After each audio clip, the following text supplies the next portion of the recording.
Bonsoir à toutes et à tous. Merci d'être présents ce soir par Zoom, à défaut d'être en présentiel avec vous. C'est vraiment un plaisir de pouvoir participer à cette soirée et puis à cette thématique qui me tient particulièrement à cœur, comme vous le verrez. Et c'est ça. Ce soir, je vais vous partager des anecdotes que j'ai vécues, dont j'ai été témoin, euh, et pour lesquelles je vous invite à ouvrir vraiment vos cœurs et vos consciences. Je suis pas là pour vous convaincre de quoi que ce soit, mais ce que je vous raconte, je l'ai vécu. Donc, je vous le partage en toute confiance.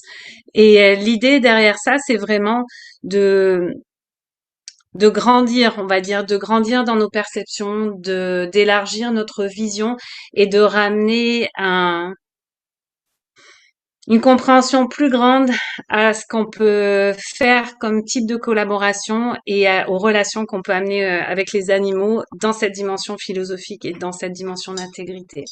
Donc, pour celles et ceux qui me connaissent pas, je suis effectivement communicatrice animalière, mais avant de m'assumer dans cette voilà, dans cette carrière-là, dans cette mission de vie, je suis initialement diplômée universitaire en communication, spécialisée dans l'éthique et le démantèlement de la propagande médiatique.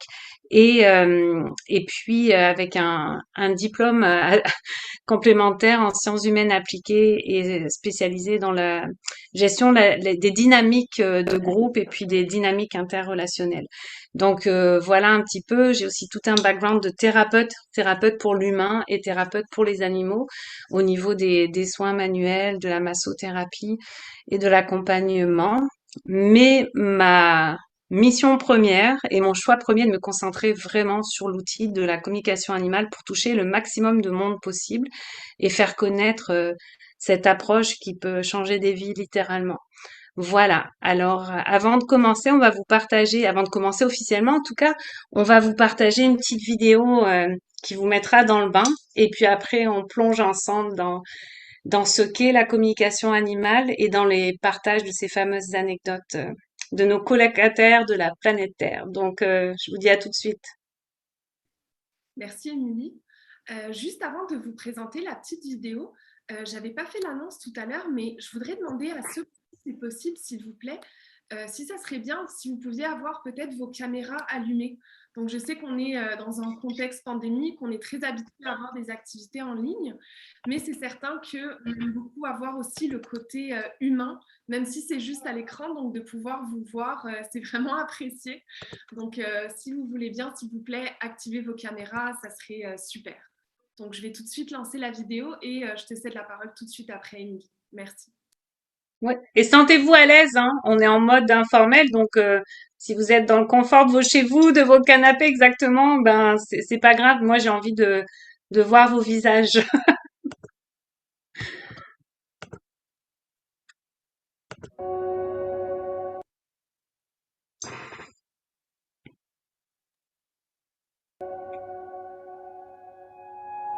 Qu'est-ce que c'est la com animale? C'est une faculté naturelle, innée, qu'on a tous.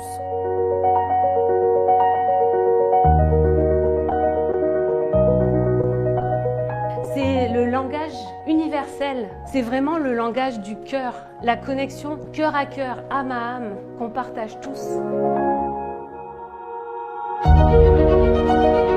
Je vous présente Tyson, un magnifique petit bulldog français que j'ai connu en 2015. Son vétérinaire avait découvert une déformation de la colonne vertébrale et qu'il allait devoir être piqué. J'entends à ce moment-là, ben là, mais ça va pas, mais j'ai pas dit mon dernier mot, mais il va se marier bientôt, je vais être présent à son mariage. Et puis je suis son mentor, je suis son frangin, je veux dire, je suis son pote, je suis son frère. On va pas, non, moi ça va, je vais gérer. En fait, j'ai vu Tyson hier encore, il est encore des nôtres aujourd'hui et il a assisté au mariage de Brian. La nécessité urgente est de reconnecter l'homme à son environnement naturel par la zoothérapie, la présence des animaux domestiques et sauvages, car l'animal réhumanise l'être humain. Si vous souhaitez réharmoniser vos relations avec les animaux, je suis là pour vous aider à les entendre et les écouter.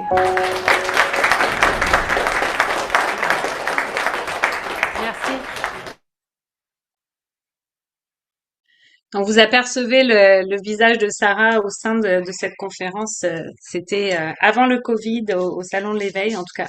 Peu importe, mais pour la petite anecdote, le fameux Tyson qui est mentionné dans cette conférence-là est décédé finalement l'année dernière en novembre. Et oui, il a bien assisté au mariage de son compagnon humain, Brian, mais il a décidé de tenir bon jusqu'à ce que l'enfant de cet homme-là naisse et qu'il puisse passer le flambeau. Et il a insisté, en fait, Brian, son gardien, m'a appelé quelques jours avant la naissance de son fils et me disait, voici Tyson. Et, euh, et il disait, Tyson ne va vraiment pas bien. Donc, lui devait être euthanasié, ce chien-là, en 2015. Là, on était en 2020. Donc, Dieu sait qu'il avait prolongé sa vie avec un super état d'esprit et plein d'outils naturels et complémentaires. Mais là, il en pouvait vraiment plus. Et Brian m'appelle donc en disant, je vais devoir faire euthanasier Tyson. Là, c'est pour de vrai. Et Tyson a mentionné, il dit non, à quelques jours près, je veux que tu tiennes bon, je veux passer le flambeau, je veux attendre d'assister à la naissance de ton fils et je veux pouvoir être photographié avec lui. C'est ma dernière transmission et je te passe officiellement le flambeau et la responsabilité de ton fils.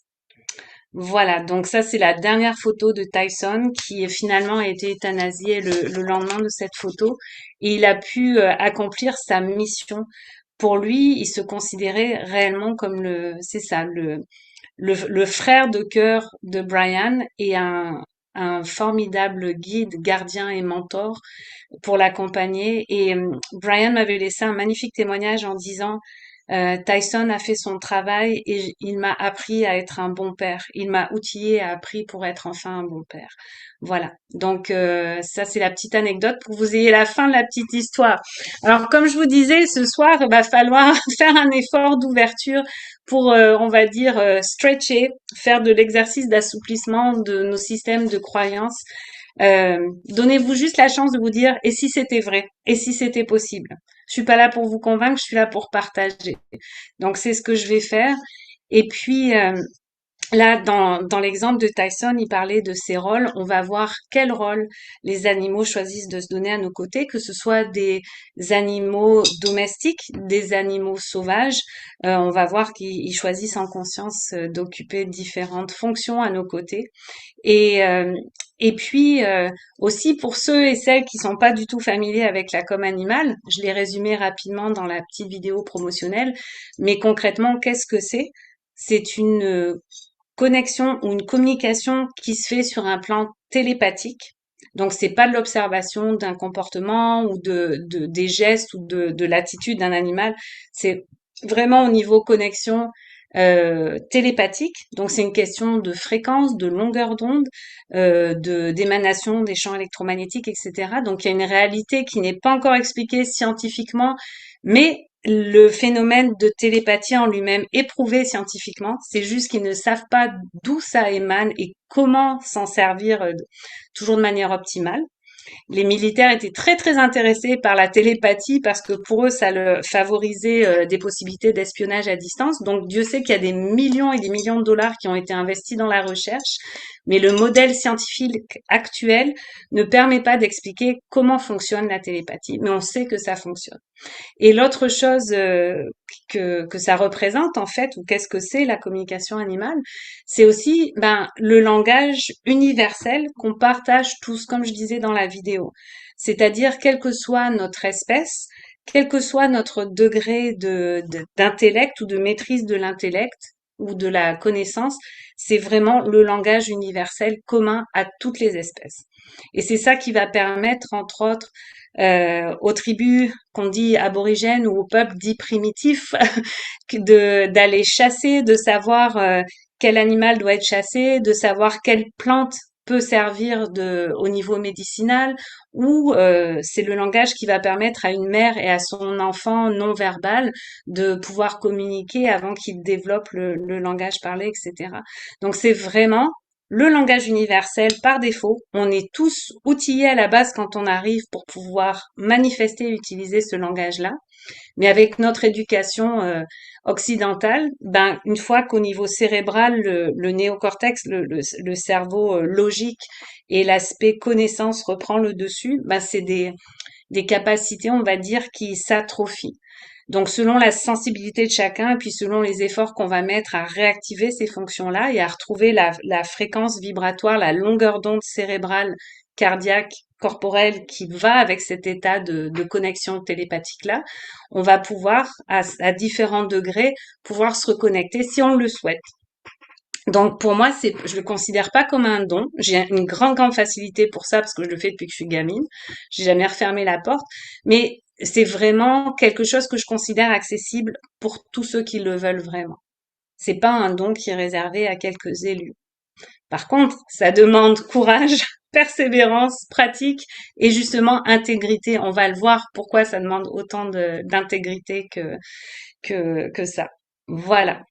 Donc pour ce qui est aussi la com animale, ça marche avec toutes les espèces. Je sais pas, Sarah, si tu veux nous mettre la petite photo aquatique. Je vais vous faire une petite anecdote là-dessus, mais aïe. Je vous présente Oscar, un poisson de la famille des piranhas. Excepté que les piranhas généralement vivent en groupe et attaquent en groupe, lui c'est un carnassier qui peut vivre tout seul et qui est assez costaud pour attaquer tout seul. Donc j'étais dans le cadre d'un petit tournage chez une personne qui avait une trentaine d'animaux chez elle, et puis on passe devant cet aquarium-là, et à la blague, les personnes qui faisaient le petit reportage me disent «Et les poissons, qu'est-ce qu'ils te racontent?» Puis là, moi, avec mes préjugés de l'époque, j'étais là les poissons, ils ont pas grand-chose à raconter. Comme quoi, même en étant communicatrice, j'avais mes propres biais, mes propres préjugés.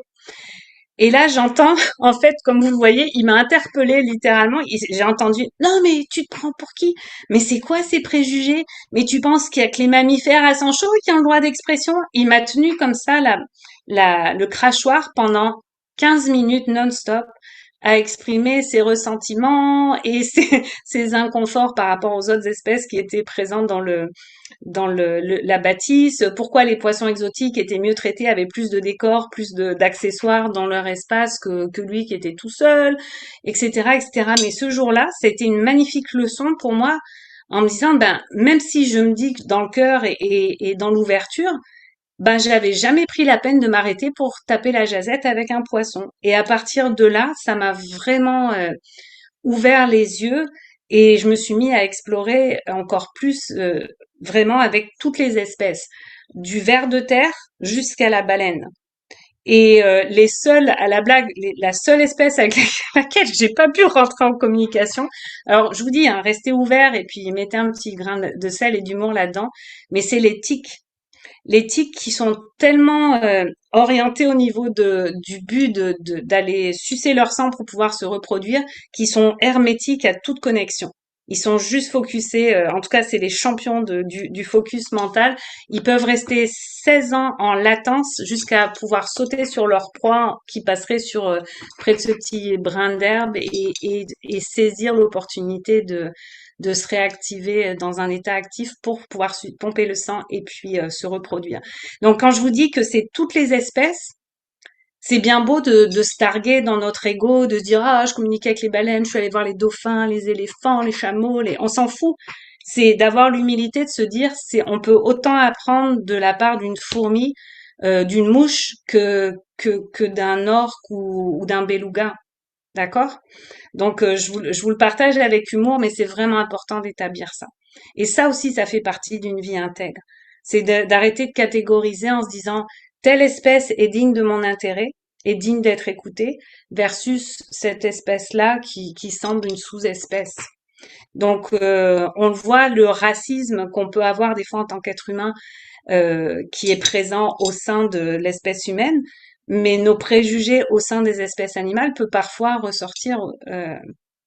Donc c'est vraiment voilà une petite blague que je trouvais intéressante. Et je voulais vous dire aussi par rapport au rôle que les animaux occupent dans nos vies en fait. Faut comprendre que on va remettre les choses à leur place, d'accord? Parce que pour comprendre les rôles que les animaux choisissent vis-à-vis de nous, il faut comprendre leur niveau de conscience réel. Donc, légalement, le statut actuel de l'animal dans nos lois actuelles, que ce soit au Québec ou en France, Le statut de l'animal, depuis 2015, en tout cas en France, le l'animal est passé d'un statut de bien meuble, donc dont on dispose comme un objet un petit peu qu'on peut bouger, ou en cas de divorce, on peut se séparer entre guillemets la responsabilité de cet objet, de ce bien meuble.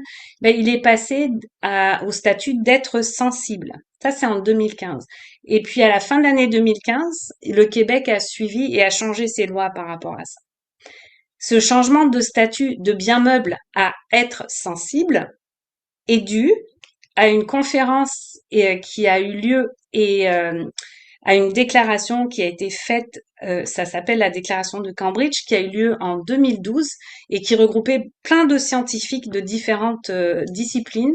Et ils ont enfin déclaré que selon je vous le lis parce que donc ça date du 7 juillet 2012, la force des preuves, donc là on parle de scientifiques, nous amène à conclure que les humains ne sont pas seuls à posséder les substrats neurologiques, donc la structure cérébrale, les substrats neurologiques de la conscience. Des animaux non humains, notamment l'ensemble des mammifères et des oiseaux, ainsi que de nombreuses autres espèces telles que les pieuvres, possèdent également ces substrats neurologiques. Donc là, c'est un petit blabla scientifique.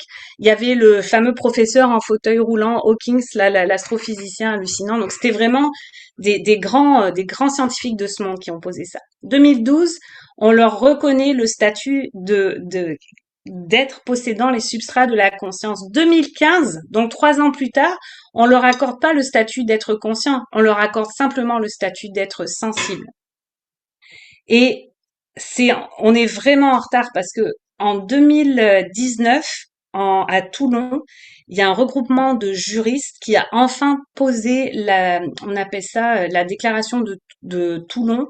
Ils ont donné enfin la notion de statut juridique, donc de personne juridique aux animaux.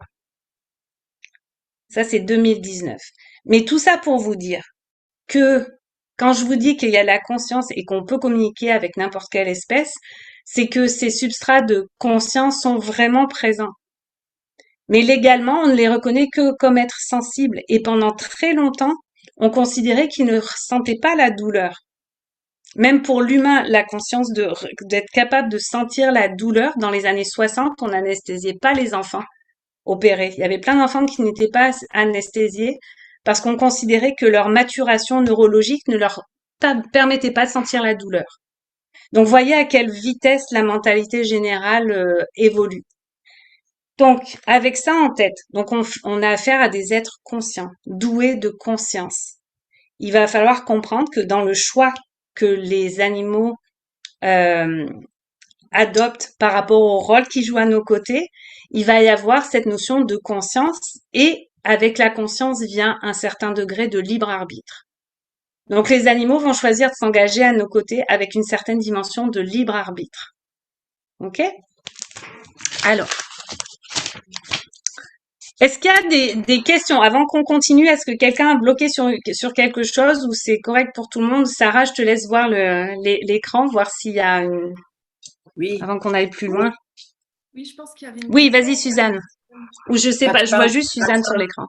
Oui, c'est ça. Quand tu parles de libre arbitre, ils décident avant leur naissance, comme nous à peu près, là, qu'est-ce qu'ils viennent faire avec qui? C'est ça que tu voulais dire? Alors, toi, tu pousses la réflexion plus loin, Suzanne. Moi, je parlais du libre arbitre une fois incarné, mais effectivement, on va voir que les animaux, pour eux, ont vraiment conscience de la notion de l'âme, donc de cette notion d'existence qui va au-delà de la mort. Et c'est plus difficile à comprendre parce qu'on n'a aucune preuve scientifique de ça. Mais les animaux arrivent avec ce qu'on pourrait considérer une mission de vie, où certains vont se donner une mission de vie. Donc moi, je le distingue un petit peu de la notion de libre arbitre parce que pour moi, le libre arbitre, c'est ce que tu manifestes dans la matière. Sur le plan incarné, mais effectivement, ils arrivent avec une intention particulière. Et ça aussi, ça fait la différence quand on comprend avec quelle intention de départ ils arrivent à nos côtés et qu'on reconnaît le fait que ce soit des êtres conscients. et ben on va voir que les réactions ne sont plus les mêmes. Le regard va pouvoir changer au lieu de se figer sur eux. On va pouvoir vraiment enrichir notre vision et notre compréhension de leur choix à nos côtés. Est-ce que ça répond à ta question? Je vous vois pas, il y en a plein qui ont éteint leur caméra, c'est dur, j'ai juste quelques visages. En tout cas, c'est pas grave. Euh, voilà, mais toi, tu amènes la réflexion encore plus loin. C'est déjà difficile à digérer pour certains que les animaux puissent avoir les substrats de conscience, mais effectivement, on va le voir au fur et à mesure des témoignages que je vais vous faire. Donc, voilà. Alors, bah tiens, on va illustrer l'exemple. Est-ce que tu peux mettre la photo de Julius, s'il te plaît? On va rebondir sur ce que tu viens de nommer, Suzanne, d'accord?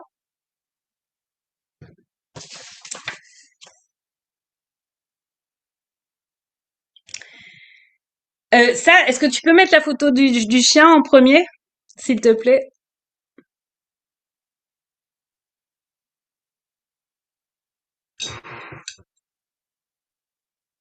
C'est celle avec le sapin de Noël, le gros bouvier bernois.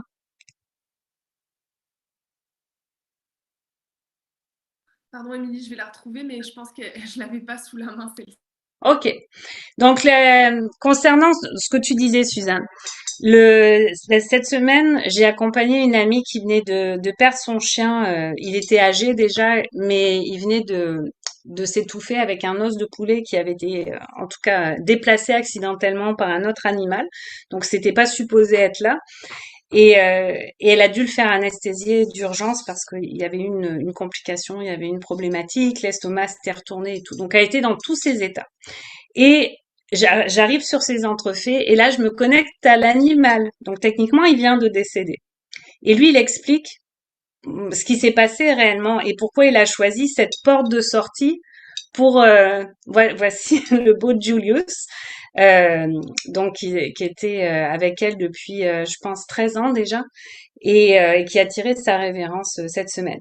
Donc Julius me partage avec subtilité pourquoi il a choisi cette porte de sortie-là et comment ça a attiré le vétérinaire jusqu'à lui en accéléré parce que la vête était jamais dispo sinon et que même si extérieurement il semblait avoir souffert le temps de l'étouffement, en fait c'était la voie la plus directe qu'il avait trouvée pour en finir rapidement avant que son corps ne dégénère plus et qu'il meure des suites de maladies dégénératives qui l'auraient privé de ce qu'il considérait être sa dignité. Donc, sur ces entrefaits, je continue à écouter Julius. Donc ça veut dire qu'au-delà de la mort, il y a quelque chose qui perdure, sinon je ne serais pas connectée à lui. Et là, il me dit, et j'entends, va chercher mon tape Julius. J'ai un cadeau à faire à mon humaine.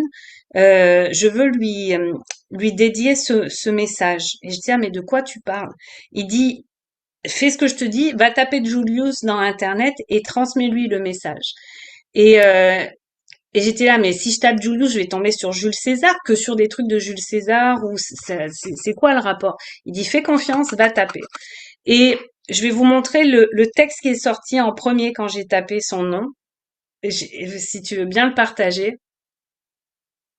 Et là, je vous dis, si ça semble gros, si ça semble pas digeste, si c'est too much pour vous, juste dites-vous, j'écoute comme une histoire, d'accord?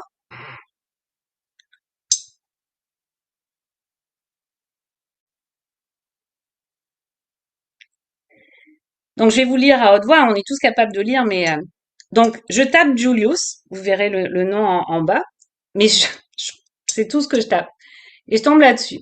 Quand l'homme cessera d'être un spectre pour devenir un être qui est et ressuscitera le contact et la sympathie avec les forces profondes de la nature et des êtres, la magie ne sera plus un mythe, comme le voudrait la superstition de ceux qui, aujourd'hui, ne sachant rien d'elle, en parlent comme d'une superstition dépassée par leur science.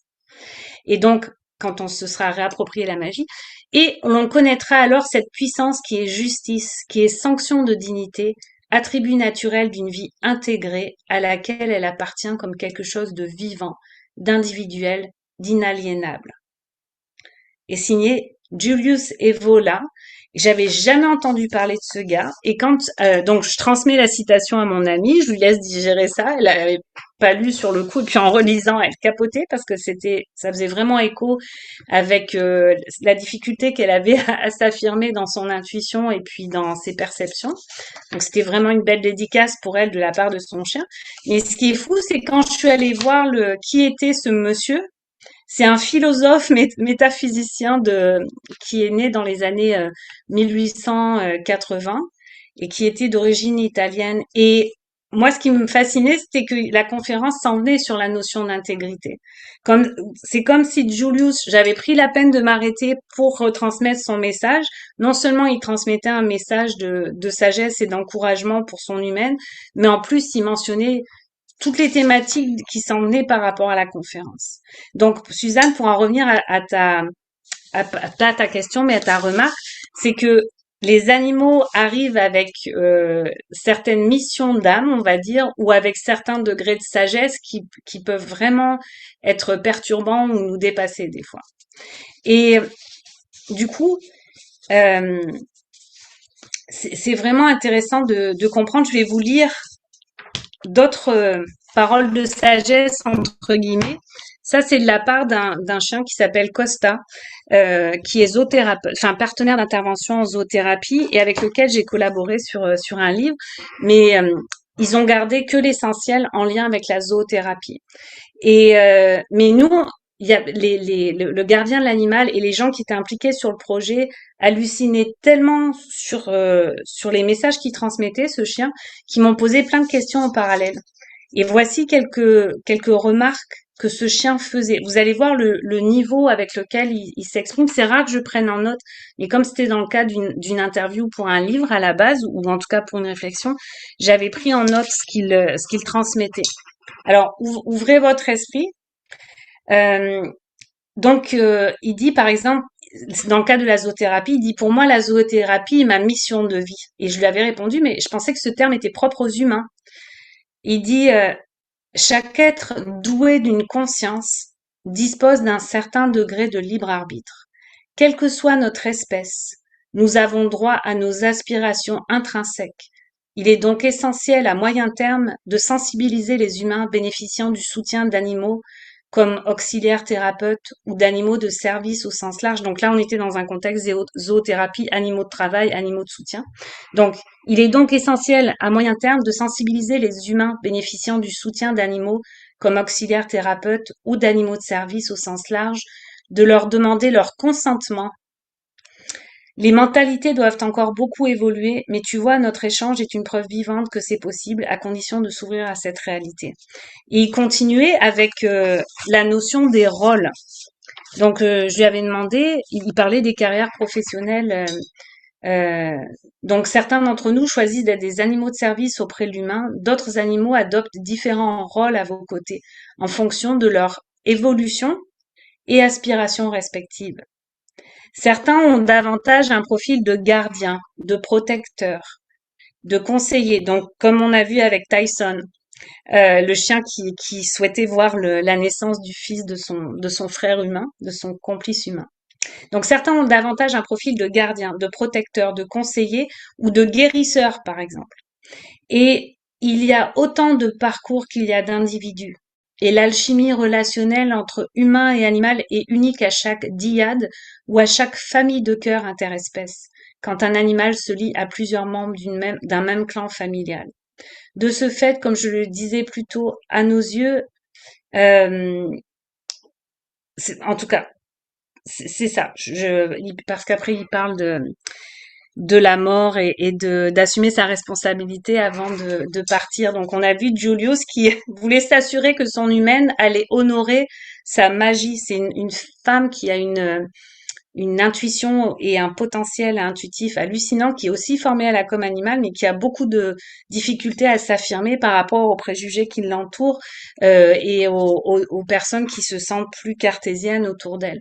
Donc c'était une dédicace hallucinante de sa part. Et c'est comme si Julius avait honoré son rôle de pilier, de guide jusqu'au bout avec cette personne-là. Voilà, donc je vous illustre. Vous allez voir que la manière dont je vais animer cette conférence, j'y vais aussi avec le vivant, avec ce qui se passe et avec vos interactions. Donc ça va rebondir entre plusieurs histoires. Et pour en revenir à la notion de statut de l'animal, d'un point de vue étymologique, c'est-à-dire au niveau du sens du mot animal, en latin, le mot anima veut dire souffle ou âme, donc l'air, le souffle, ce qui anime un corps, ce qui anime la dimension physique de l'être. Donc le principe actif qui sous-tend la vie. L'anima en latin, souffle ou âme, d'où vient le terme animal.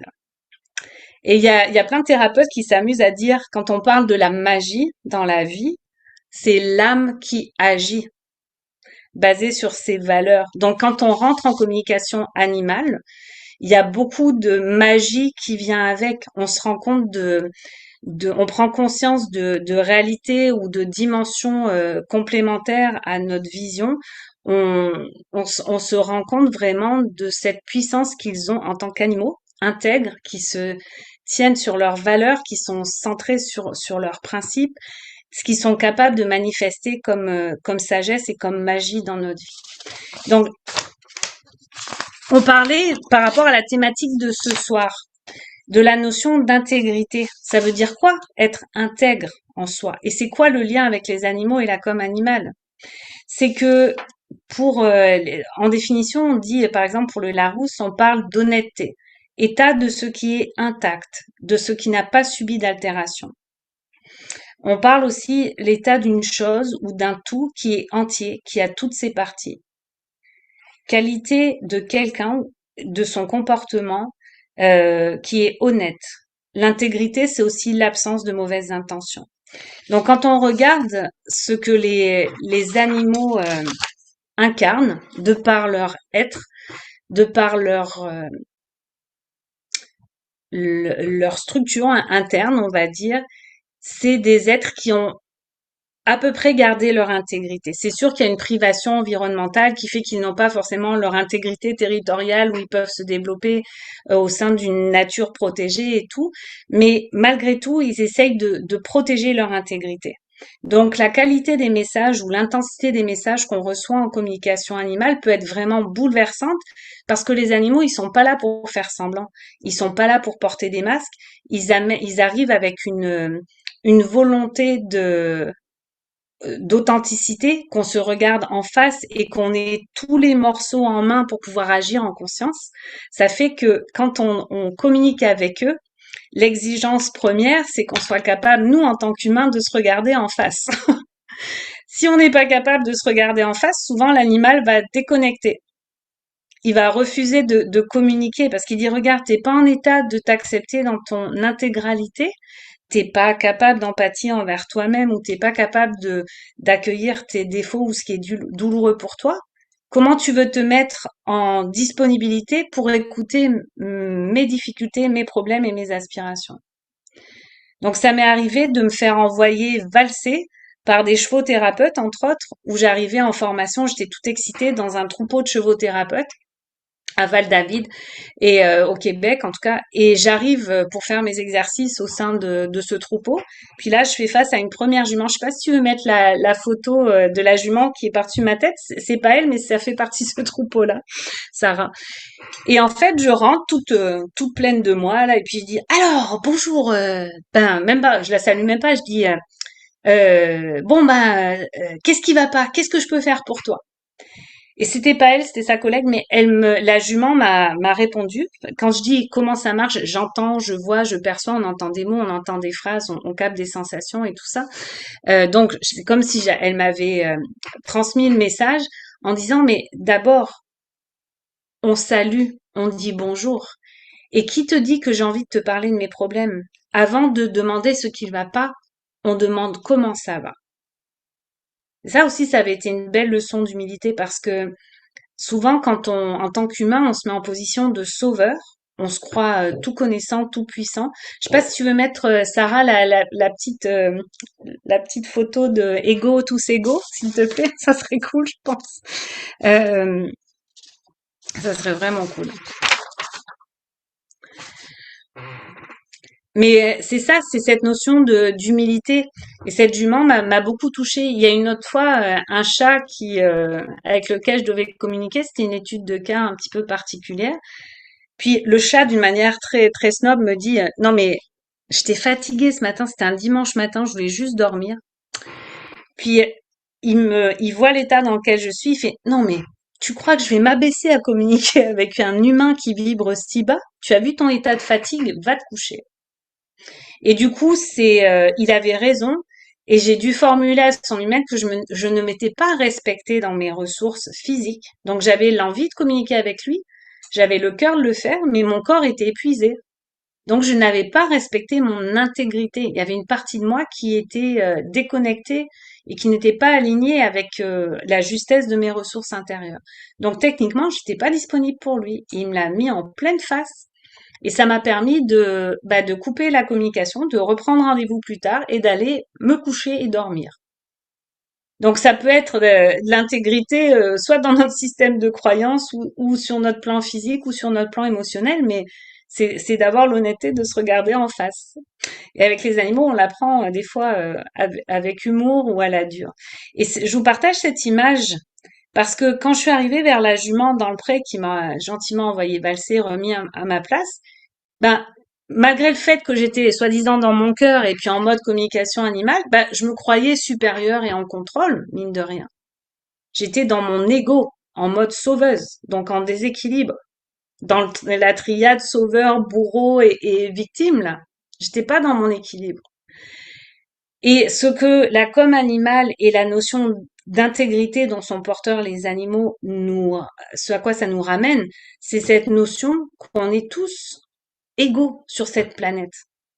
C'est-à-dire que si, et vous le savez, vous l'entendez de plus en plus au niveau scientifique, si le ver de terre finit par disparaître, on est tous grillés. Si les abeilles disparaissent complètement, on est foutus. Donc il est temps qu'on reprenne notre juste place dans le grand cercle de la vie, c'est vraiment ça, en se remettant au même niveau, d'apprendre à partager l'espace, à partager les ressources et à comprendre que c'est pas parce qu'ils ne parlent pas comme nous on le fait ou qu'ils ne manifestent pas leur intelligence comme nous on le fait qu'on a affaire à des êtres moins doués que nous ou qui n'ont pas le droit d'être entendus dans leurs besoins et dans leur place sur la planète. Je te remercie, Sarah. Tu peux le partager. Je vais toujours dans le même sens. Donc, cette notion, en fait, ce qu'on appelle anthropocentré. C'est-à-dire qu'on pense que c'est nous qui détenons l'information et qui détenons la sagesse et la connaissance. Et dans le cadre de l'interview avec Costa, à un moment, on lui avait posé la question par rapport à l'anthropomorphisme. Donc, c'est quoi pour toi?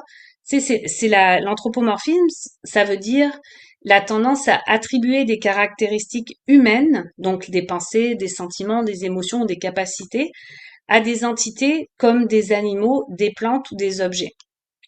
Et voici la réponse de ce petit chien, hein. Donc voilà ce qu'il avait partagé avec nous. Il dit, plus la science va évoluer, plus vous allez réaliser que beaucoup des aspects que vous percevez actuellement comme des projections anthropomorphiques sont en réalité des facultés non pas réservées à l'homme, mais des fonctions naturelles propres à tous les êtres vivants.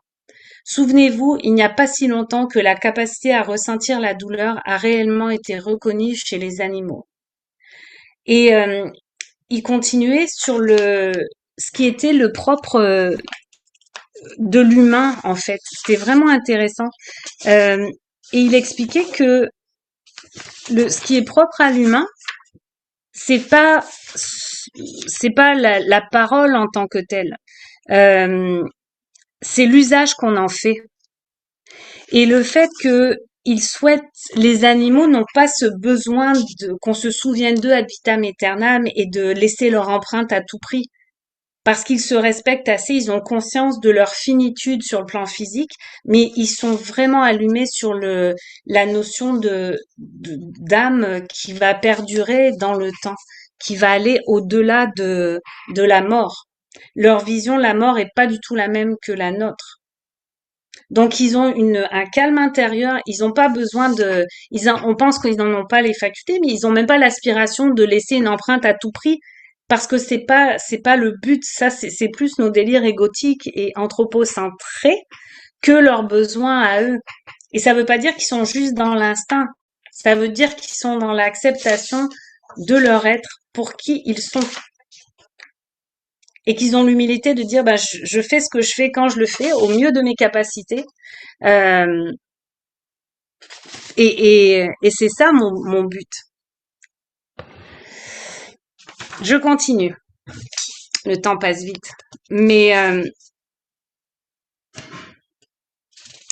on continuait parce que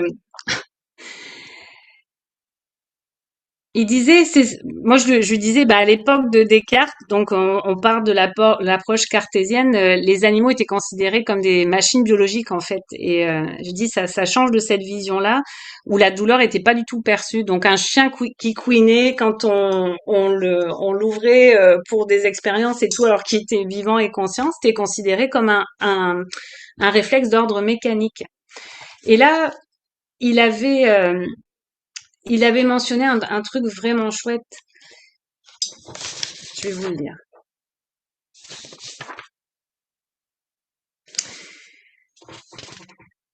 Il disait la civilisation des humains est souffrante.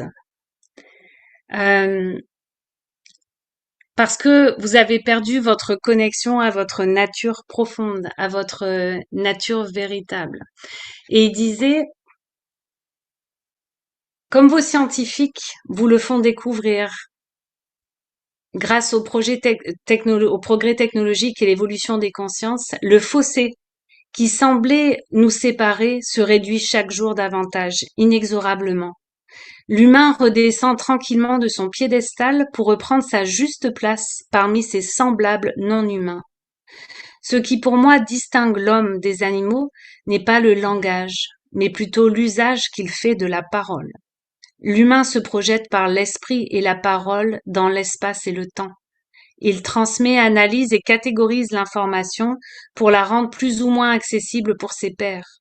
L'homme tente de faire sens du monde qui l'entoure et d'y laisser sa trace à tout prix. Il s'exprime mieux que moi, j'arrive pas j'étais contente de me retrouver exactement ce qu'il disait. Pour nous, animaux, cette faculté est moins essentielle puisque nous vivons dans l'essence de nos sens en assumant et incarnant tout simplement notre nature intrinsèque, en étant tout simplement. Et cette notion d'être, c'est vraiment intéressant parce que si je reprends ce que Julius a partagé comme citation à son humaine, ça disait « Quand l'homme cessera d'être un spectre pour redevenir un être qui est, et qu'il ressuscitera le contact et la sympathie avec les forces profondes de la nature et des êtres, la magie ne sera plus un mythe. » Donc je trouvais ça fou que ce lien se fasse entre ce que Costa avait dit il y a plusieurs années et puis le petit clin d'œil de Julius sur son départ. Et il y a Costa qui mentionnait en étant tout simplement dans le moment, dans le présent aussi. Exactement, Isabelle. C'est vraiment ça, être dans l'instant et être consciente de nos sens, c'est-à-dire on est incarné dans un corps physique densifié, et en reprenant une conscience corporelle, une conscience émotionnelle, une conscience psychique de là où on en est ici et maintenant, j'en suis où, je me sens comment, je suis dans quel état. Et j'honore cet état au fur et à mesure qu'il se manifeste. C'est ça pour eux la notion d'intégrité. Ils nous demandent pas d'être parfaits, par exemple, pour communiquer. Mais ils veulent qu'on ait la lucidité de dire aujourd'hui je suis fatiguée, aujourd'hui j'ai mal à tel endroit, aujourd'hui je suis dans tel état émotionnel. Le temps file, oh my god.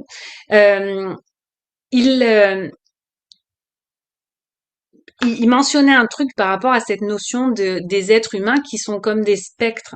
Il disait beaucoup d'humains semblent être déconnectés de leur nature et de la nature, de leur corps et de leur être. Ils sont absents à eux-mêmes, comme des fantômes esselés.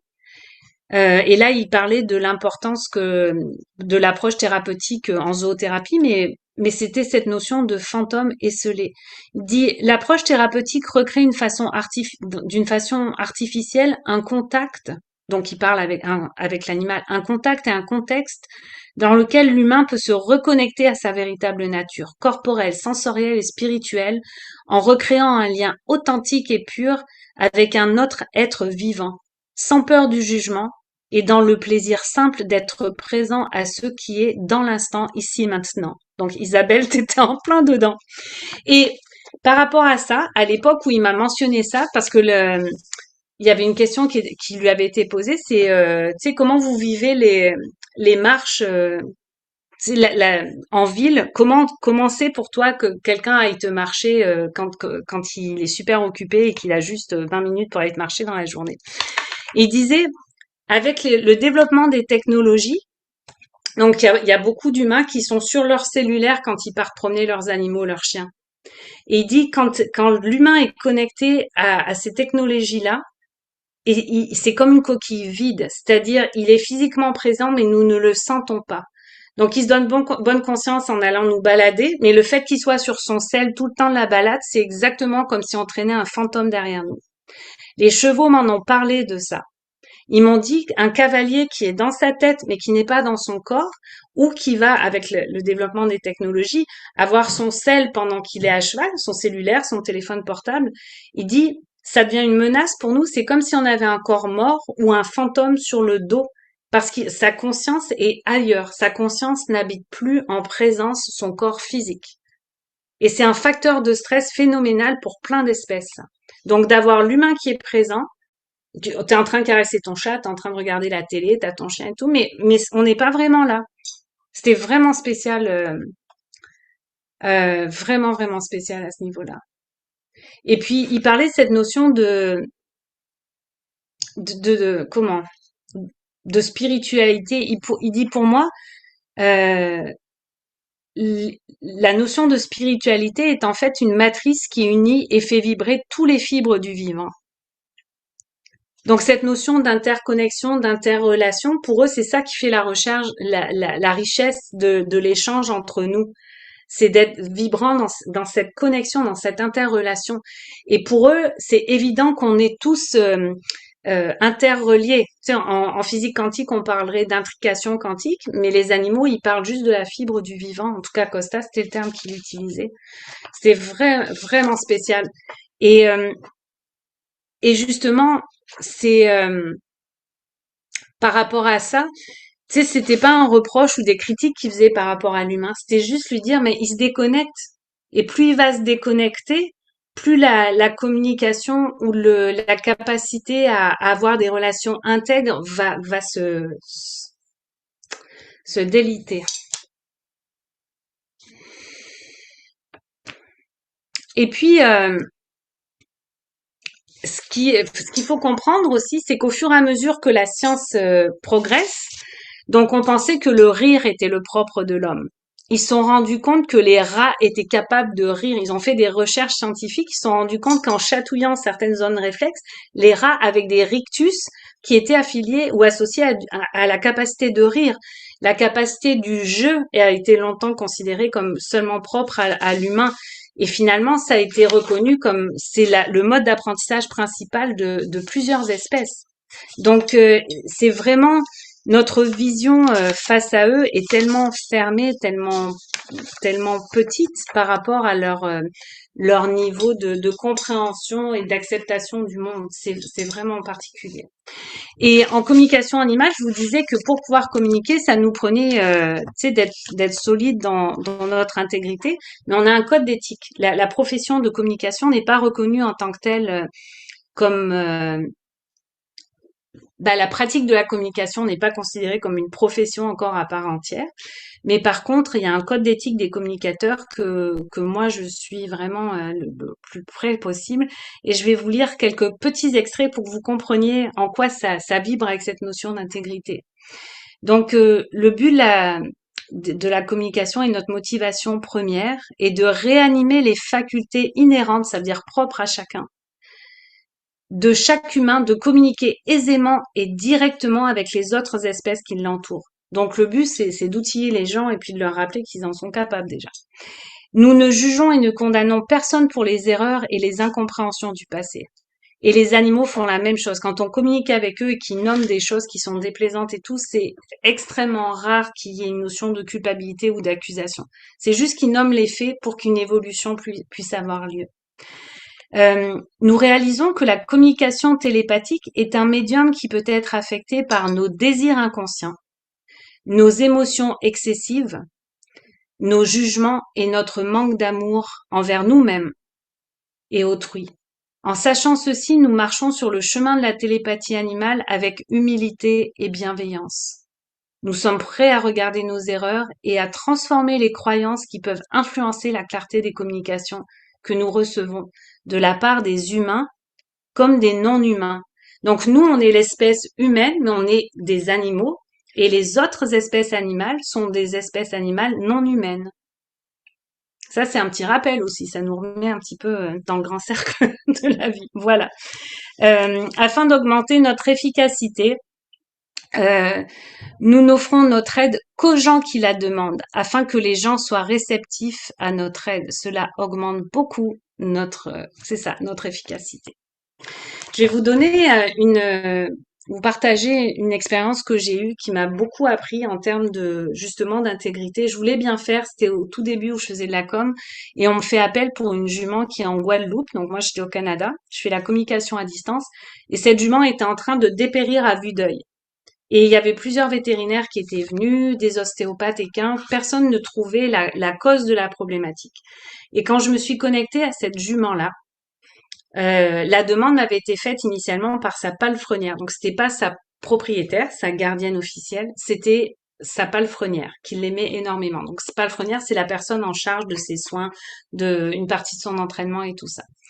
Et la jument m'explique de manière multisensorielle et tout, je reçois l'info, je synthétise, je traduis l'information, je suis traductrice pour les animaux, et elle m'explique qu'il y a une problématique avec la qualité de son eau, que le terrain est complètement défoncé alors que normalement c'est une période de sécheresse. Il y avait eu des périodes de pluie qui, à cause du réchauffement climatique, qui n'avaient pas lieu d'être à cette période-là, et qui avait elle avait des problèmes ostéo-articulaires qui n'avaient pas été identifiés correctement. Mais passons.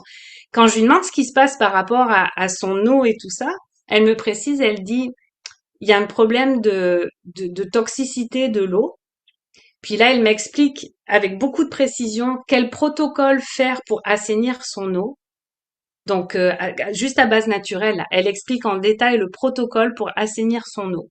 Elle explique quelles modifications et quels ajustements faut faire au niveau ostéo-articulaire et elle explique en détail comment stabiliser ses sabots au niveau parage et ferrage. En tout cas, c'était hallucinant. Et elle rajoute par rapport à l'eau, elle dit, si les humains savaient réellement ce qui se passe avec les nappes phréatiques, il y aurait un scandale politique. Voilà. Moi, je retransmets toutes ces informations-là à la personne qui m'avait contactée. Et j'oublie cette histoire, je passe à la suite. 2 ans plus tard, je me rends en Guadeloupe physiquement pour faire une tournée de conférences et de communication animale et de soins manuels pour les animaux là-bas. Et par hasard, je tombe sur des gens qui connaissaient cette jument, donc je demande des nouvelles. Et là, j'apprends que la jument est morte 1 semaine plus tard, parce que quand les informations que j'avais nommées ont été retransmises à la propriétaire, elle n'en avait rien à faire. Entre-temps, elle avait racheté une jument de compétition et quand la jument avec laquelle j'avais communiqué a compris en fait que elle ne serait pas entendue dans ses besoins et dans ce qu'elle avait pris la peine de nommer, elle est morte de chagrin en comprenant que son humaine avec qui elle pensait avoir une relation sincère n'en avait rien à faire et l'avait utilisé comme un vulgaire objet pour aboutir aux compétitions. Donc ça, moi, la leçon que ça m'a appris à ce niveau-là, la première, c'est que par rapport au code d'éthique, je n'offre mon aide qu'aux gens qui me la demandent, qui veulent vraiment et qui s'en donnent les moyens. Ouais, c'est tellement triste, Maya, tu vas voir, mais d'un autre côté, c'est une grande leçon, cette notion d'intégrité. Pour pouvoir aider, il faut qu'il y ait la volonté derrière. Et quand l'animal prend la peine d'ouvrir en confiance sa parole et de nommer ses besoins, il faut que, d'un point de vue éthique, on soit capable de s'assurer qu'il y a un levier derrière, un levier d'action. Mais c'est pas fini. Parce que ce que j'ai appris aussi, c'est que le fameux scandale politique en lien avec les nappes phréatiques portait sur une pollution par des pesticides pour la culture du coton, que ça avait fait un scandale monstrueux. Toutes les nappes phréatiques avaient été polluées. Et le gouvernement français avait dû débourser des fonds pour réassainir les nappes phréatiques. Et ces fonds-là avaient été détournés par plusieurs municipalités. Et il y avait des maires de plusieurs villages qui avaient été retrouvés assassinés sur des plages des municipalités qui avaient détourné l'argent. Donc la jument, 2 ans en avance, était capable de nommer quelque chose que les humains ne savaient pas encore par rapport à la qualité de l'eau et nommer la notion politique. C'est pour vous dire la profondeur de réflexion que certains animaux peuvent avoir là, quand on commence à leur donner la parole et à être à l'écoute, d'accord? Ça semble complètement dingue, mais c'est majeur. Et ça veut dire que quand vous vous ouvrez à la possibilité de communiquer en intégrité, il faut que vous ayez les reins solides pour transmettre. Ça fait partie des autres règles. Nous devons de retransmettre, nous pouvons exprimer les émotions de l'animal, dire comment il se sent, les symptômes qu'il présente ou endroits où il ressent de la douleur tels qu'ils sont communiqués par l'animal. Et nous devons de retransmettre l'intégralité de ce que l'animal nous communique. C'est pas à nous de censurer ce que l'animal va dire. Quand on choisit d'ouvrir la porte en intégrité à une communication interespèce, on a le devoir, en tant que communicateur, de retransmettre l'intégralité de ce que l'animal nous transmet. Parce que il faut avoir l'humilité de se dire on est des traducteurs, ok? Et le but de toutes les consultations et les conférences et les ateliers est de créer un espace pour qu'il y ait plus de compassion, une meilleure compréhension et un meilleur équilibre entre tous les êtres. Nous suivons notre cœur en honorant l'esprit qui habite chaque être et qui nous unit tous. Ok, Maya, je regarderai tout à l'heure. Je peux pas regarder deux trucs en même temps, mais merci, je regarderai, y a pas de souci.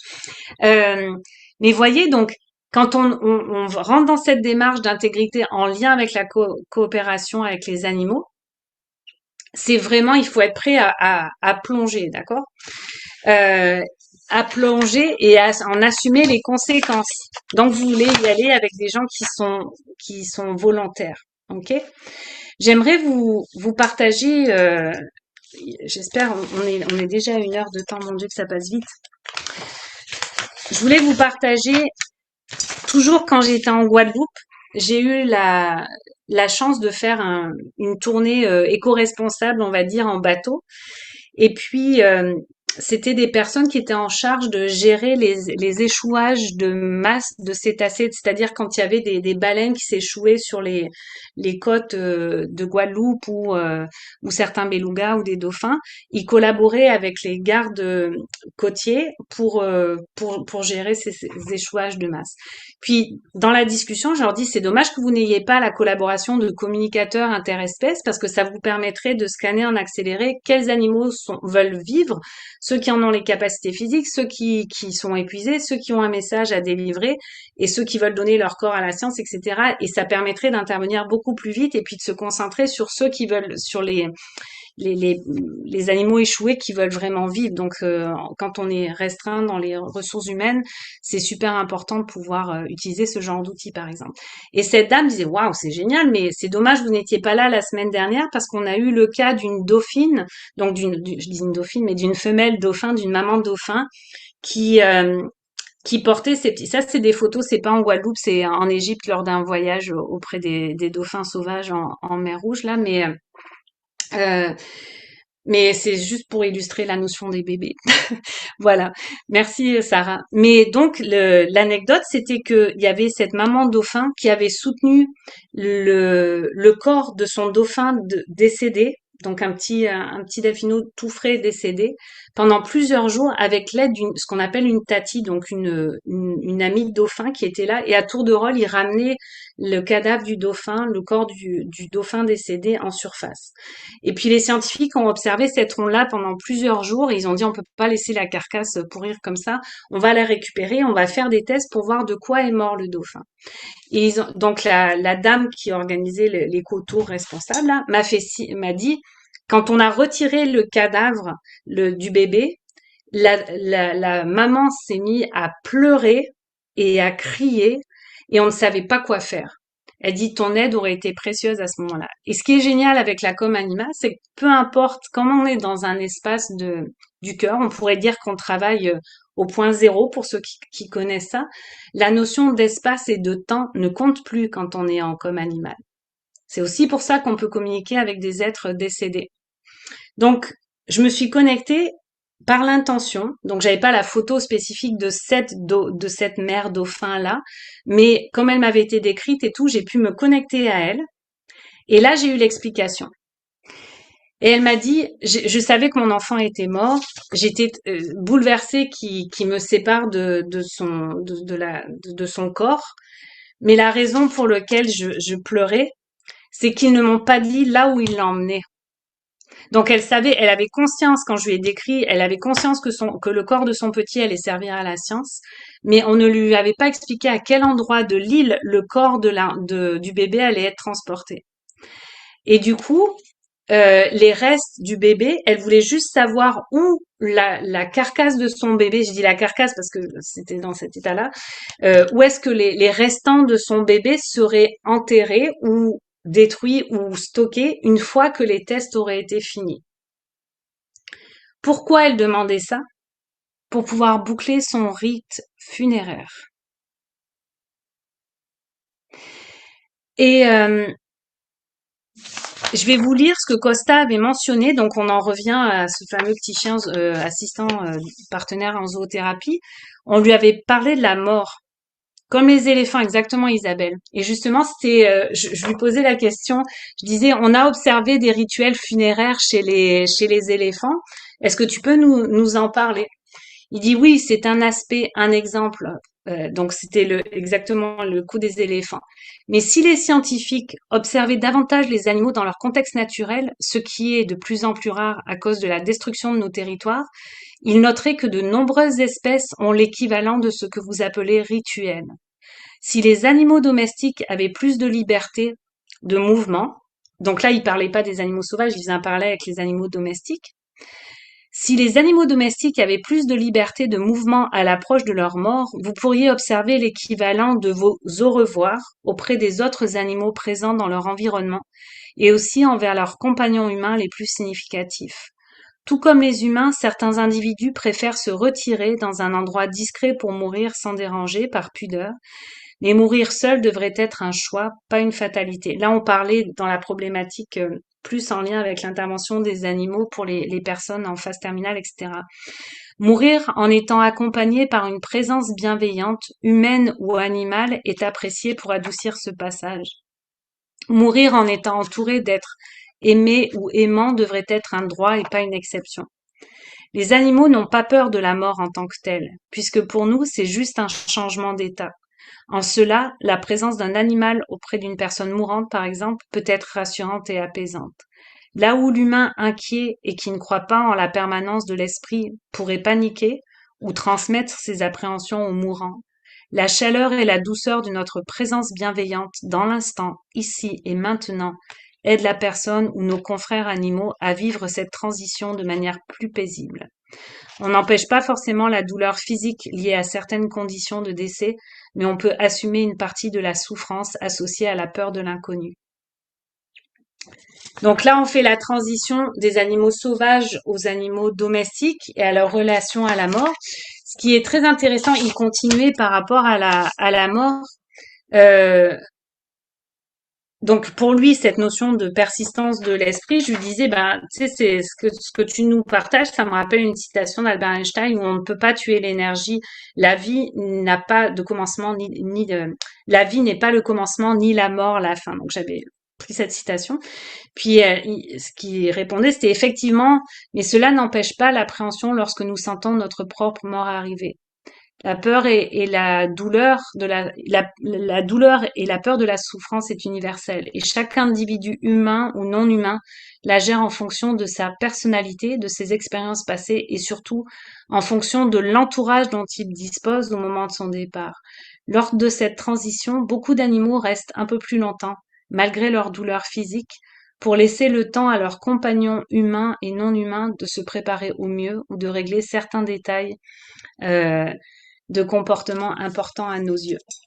Je vais juste Donc ça, je vous fais la parenthèse par rapport à ça. Vous avez vu l'histoire de Tyson qui insistait pour rester à l'arrivée du bébé, pour pouvoir transmettre le flambeau officiellement à son humain. Ça faisait partie de sa mission de vie. Et quand on demandait j'en reviens à Costa, as-tu une définition de la mort? Pour nous, les animaux, ce que vous appelez la mort n'est rien d'autre qu'une transition vers d'autres dimensions. Euh, une transition, pardon, vers d'autres dimensions de conscience, d'autres plans d'existence, si vous préférez. Tout comme la communication intuitive est naturelle pour nous, l'existence de l'âme, comme vous dites, est une évidence pour le règne animal.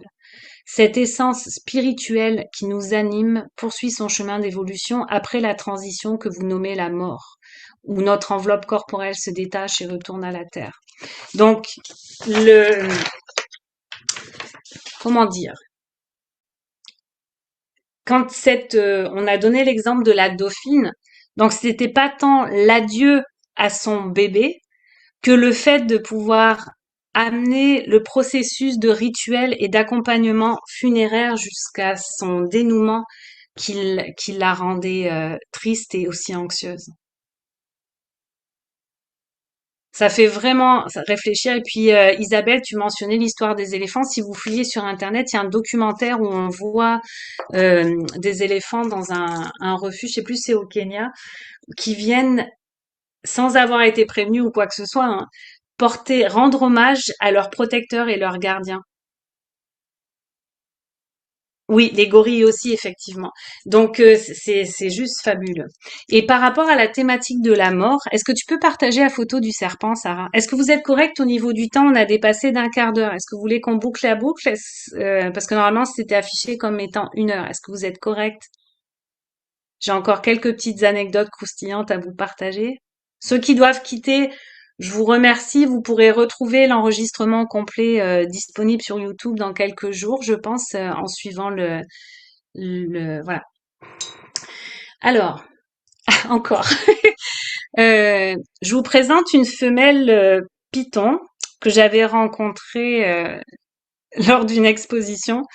Et, euh, et en fait, le temps que je l'avais sur moi, j'étais très curieuse de lui poser la question, ça fait quoi d'étouffer ta proie? Parce que nous, en tant qu'humains, on trouve ça un petit peu dégoûtant et rébarbatif, et puis après, tu la gobes, de l'extérieur, disons que c'est pas très plaisant comme façon de terminer sa vie. Et elle a pris la peine de me répondre, c'était juste magnifique. Elle me disait, pour moi, c'est une étreinte comme d'une sensualité fabuleuse. Et c'est comme faire l'amour avec ma proie. Puis j'étais à faire l'amour avec ta proie, c'est spécial. Elle dit, la manière dont je l'enlace, la manière dont je respecte le rythme de son cœur jusqu'à ce que je capte et je récolte son dernier souffle et son dernier battement, se fait dans la douceur et le respect. Et là, au fur et à mesure qu'elle m'expliquait ça, elle me faisait sentir. Elle me faisait sentir qu'en fait, l'étouffement se faisait de manière relativement rapide, mais progressive. Et elle expliquait donc qu'elle attendait que les derniers battements du cœur aient eu lieu et que la chaleur du cœur commence à se retirer avant de commencer à gober sa proie. Et elle montrait que c'est comme si elle étourdissait sa proie, donc il y avait déjà une perte de conscience partielle. Ça fait que nous, ce qu'on percevait comme un processus horrible et douloureux, en fait, c'était relativement doux pour la proie et très respectueux. C'était comme une danse mutuelle et ce qui était beau, c'était de voir comment elle se connectait au cœur de sa proie, au battement, au rythme cardiaque du cœur de sa proie pour aller chercher cette vibration et ce dernier souffle. Et quand ça s'était fait et que la température commençait à changer, c'était seulement là qu'elle passait à l'action pour gober, pour avaler sa proie. C'est pas gober, c'est avaler sa proie. Et franchement, ça m'a, là encore, je vous parlais de le stretch mental par rapport à notre système de croyances et tout ça, là.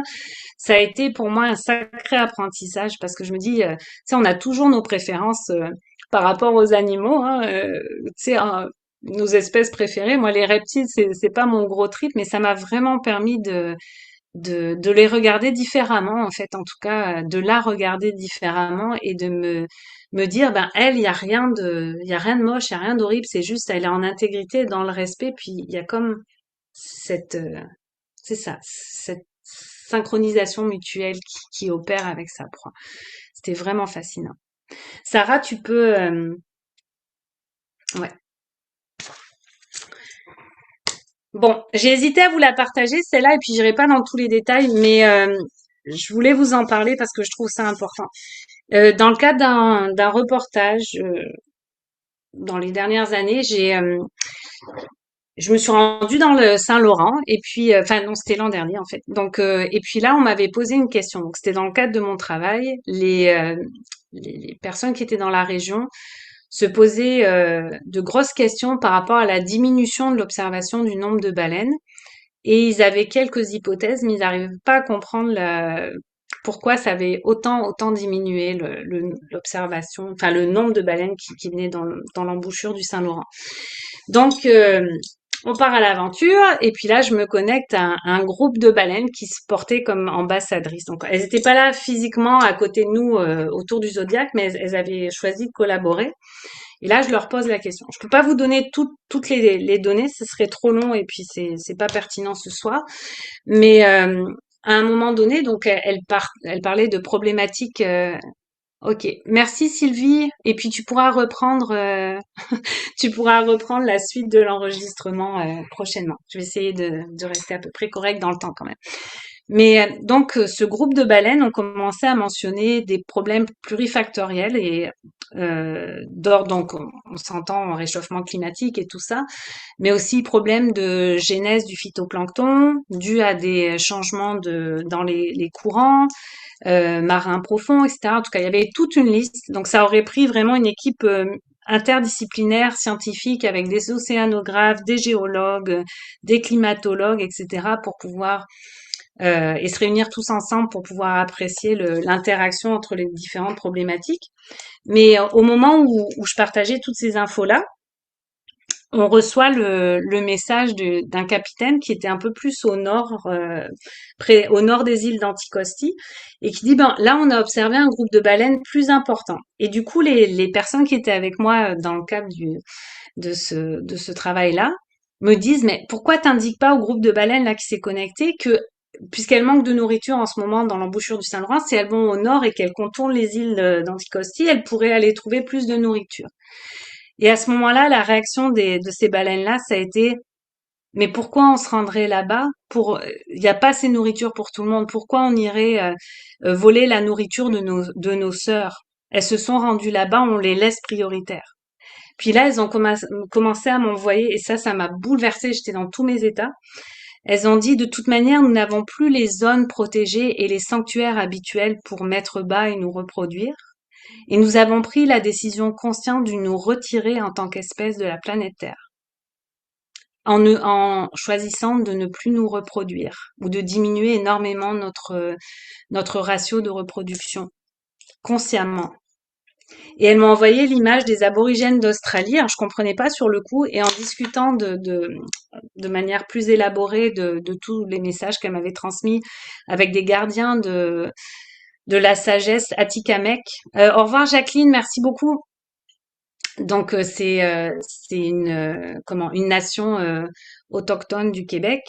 Ils m'ont confirmé, en fait, ils m'ont expliqué l'anecdote des aborigènes d'Australie. Il y a plusieurs clans aborigènes australiens qui ont fait l'annonce officielle qu'ils choisissaient de ne plus procréer parce qu'ils considéraient que nous n'étions pas viables en tant qu'espèce et que la planète Terre, dans l'état actuel des choses, ne pouvait plus soutenir la vie comme on la connaît. Donc, le message des baleines allait dans le même sens que le message des aborigènes. C'était pas réjouissant du tout, j'étais dans tous mes états. Mais la bonne nouvelle par rapport à ça, c'est que en se connectant à l'intégrité des animaux qui au fond veulent juste pouvoir vivre de manière respectueuse et tout, il y a encore un petit peu de marge de manœuvre, d'accord? Et par rapport à ça, j'avais posé une question à la fin de mon interview avec Costa à l'époque. Je lui avais demandé quel est ton point de vue sur la société des hommes entre guillemets. en gros, la civilisation humaine, quoi. Mais il m'avait répondu, la civilisation des humains est souffrante, en déliquescence, c'est-à-dire elle est en train de se liquéfier, là, se démonter toute seule. En tout cas, la civilisation des humains est souffrante, en déliquescence, parce qu'elle a oublié son lien inaliénable à sa nature profonde. Nous sommes tous composés d'atomes et de molécules, mais toutes ces particules sont agencées et maintenues entre elles par la force de l'amour. L'amour et la coopération, non la compétition, sont à même de nous faire évoluer vers une issue positive au niveau planétaire. La nature peut survivre sans les humains, mais les humains oublient trop souvent qu'ils ne peuvent pas survivre sans la nature. Ce n'est cependant pas une fatalité, mais la nécessité de reconnecter l'homme à son environnement naturel et par toute autre approche motivée par l'essence du cœur est urgente. C'est là que notre rôle est essentiel, car l'animal réhumanise l'être humain, et si ce dernier prend le temps, si seulement ce dernier prend le temps de s'arrêter pour nous écouter. Donc, même s'il y a des espèces au complet qui choisissent de tirer leur révérence ou de s'autoréguler elles-mêmes pour pouvoir s'adapter à la réalité de merci, des ressources réelles de notre planète actuellement, ils continuent à vouloir éventuellement collaborer ou nous guider ou nous ramener à notre essence, à notre intégrité, aux lois, ce qu'on appelle les lois naturelles. Donc, c'est fascinant de voir leur résilience et leur compassion et leur empathie envers leurs frères humains, leurs confrères humains. Et j'aimerais finir. Tu peux partager la photo de moi dans l'eau, s'il te plaît, Sarah? Oui. Donc, je vais vous le faire pendant que. En fait, je suis allée en Thaïlande à la rencontre des éléphants pour l'éléphanthérapie dans le cadre avec une question en tête. C'était comme ils avaient pu anticiper le tsunami qu'il y avait eu en Asie, beaucoup d'entre eux s'étaient mis à l'abri plusieurs heures, voire plusieurs jours en avance. L'idée, c'était de voir la collaboration interespèces possible pour favoriser une évacuation précoce des populations côtières. Et quand je lui ai posé la question, si elle était, en tout cas, c'est Jintala, je vous la présente. Tu pourras mettre son petit œil si tu as le temps. Je lui ai demandé s'il serait prêt à collaborer. Sa question, ça a été, disons que nous acceptions de collaborer pour vous donner les outils et anticiper les catastrophes naturelles. Qu'est-ce que les humains choisiraient de faire de leur deuxième chance? Voilà, ça c'est l'œil de Jintala, c'est elle qui m'a répondu ça. Et j'aimerais finir là-dessus. Donc, si on en revient à cette notion de sagesse animale et d'intégrité, c'est d'oser déjà être honnête vis-à-vis de nous-mêmes, vis-à-vis de nos besoins, vis-à-vis de nos corps, vis-à-vis de nos ressources émotionnelles, physiques, spirituelles, et de commencer à se rappeler qu'on est tous colocataires, de se souvenir de cette image du grand cercle et de laisser tomber la pyramide pour essayer de s'en sortir avec le moins de casse possible. Et tout comme les baleines ont la sagesse de s'autoréguler, de penser à ça aussi. Qu'est-ce qu'on prend et qu'est-ce qu'on laisse suite à notre passage ici. Voilà, j'aurais aimé répondre à vos questions. Vous pouvez me trouver sur mon site web www.emilydesmond.com ou me poser vos questions en privé si vous voulez sur Facebook. Merci Émilie d'avoir participé à l'Huile de la philosophie. Merci, au revoir. Au revoir. Bye bye. Merci, bye. Bye.